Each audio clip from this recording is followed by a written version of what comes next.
Hello నమస్తే ఆదాబ్. నేను మీ Rafiq king. జ్యోతిష్యుడు Venu Swamy గారికి కాంట్రవర్సీలు కొత్త ఏం కాదు. ఇంటర్వ్యూలు, కాంట్రవర్సీలు, హీరోయిన్ల పెళ్ళిళ్ళు, విడిపోవడాలు, వీటన్నిటికీ మనకు కొత్త ఏం కాదు. కానీ చాలా బ్రేక్ తర్వాత మళ్ళీ ఎంట్రీ ఇచ్చారు మన వేణుస్వామి గారు. దేని గురించి అనుకుంటున్నారు? బిగ్ బాస్ గురించి చెప్తూ మళ్ళా కాంట్రవర్సీ చేసే ప్రయత్నం చేస్తున్నారు. ఆ విషయం ఏంటో తెలుసుకునే ముందు ఓకే, బిగ్ బాస్ను బ్యాన్ చేయాలి, అసలు బిగ్ బాస్ మన కల్చరే కాదు అనే వారి గురించి వేణుస్వామి మాట్లాడుతూ అసలు వాళ్ళకేమవుతుంది బిగ్ బాస్ వస్తే, బిగ్ బాస్ గురించి వాళ్ళకేం నొప్పి అసలు అంటూ బిగ్ బాస్ కంటెస్టెంట్ని సపోర్ట్ చేస్తున్నారు మన వేణుస్వామి గారు. చాలా రోజుల తర్వాత కాంట్రవర్సీ గురించి మాట్లాడుకుందాం. తెలుగు రాష్ట్రాలు, Telugu media, Telugu social media అంటేనే పెద్ద కాంట్రవర్సీలు. గత కొన్ని రోజులుగా సోషల్ మీడియాలో, తెలుగు న్యూస్ ఛానల్స్లో నేను చూస్తున్న కాంట్రవర్సీ ఏంటంటే బిగ్ బాస్ బ్యాన్ చేయాలి అనే కాంట్రవర్సీ చాలా నడుస్తున్నాయి.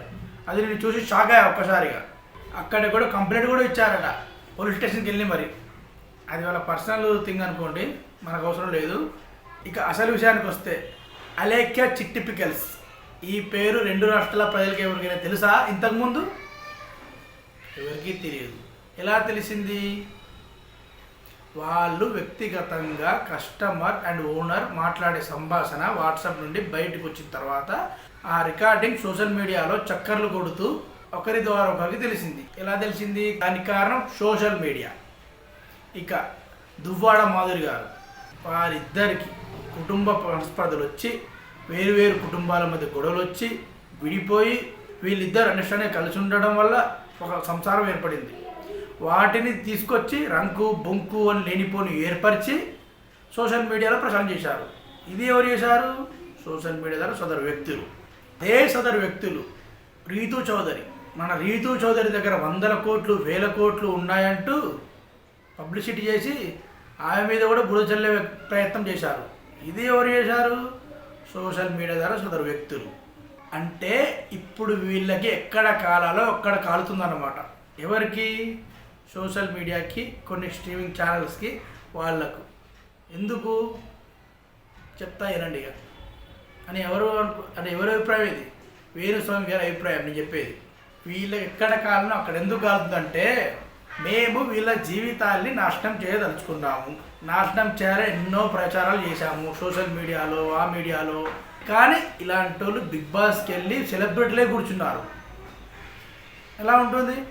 మేము వాళ్ళ పరువు తీసి వాళ్ళ జీవితాన్ని బజార్కి ఇడిస్తే బిగ్ బాస్ ఇంటికి పిలిచి లోపల సెలబ్రిటీ చేసి కూర్చోబెట్టారు. అలా వాళ్ళకి కాలుతుంది. అది వాళ్ళ బాధ.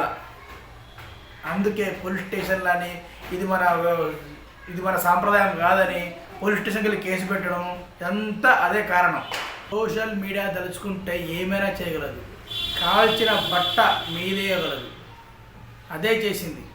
కానీ ఇక్కడ సీన్ రివర్స్ అయ్యి వాళ్ళు సెలబ్రిటీలే కూర్చున్నారు కాబట్టి వీళ్ళకు మంట మండింది అని వేణుస్వామి గారు చెప్పుకొచ్చారు. ఇప్పుడు బిగ్ బాస్కి వెళ్ళిన 5 ఇంచుమించు 3 కాంట్రవర్సీ, 2 డ్రగ్స్ కేసుల్లో పట్టుబడ్డవాళ్ళు. అలాంటి వాళ్ళని పిలిచి బిగ్ బాస్ ఎలా పెడతారు అన్నట్టు వీళ్ళ బాధ. వాళ్ళు తెలియక చేసిన తప్పుకు పశ్చాత్తాప కూడా పడ్డారు.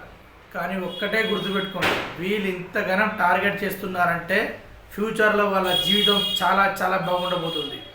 వాళ్ళు మాత్రం సెలబ్రిటీలు అయ్యి ఒక లెవెల్లో, ఒక పొజిషన్లో ఉంటారు.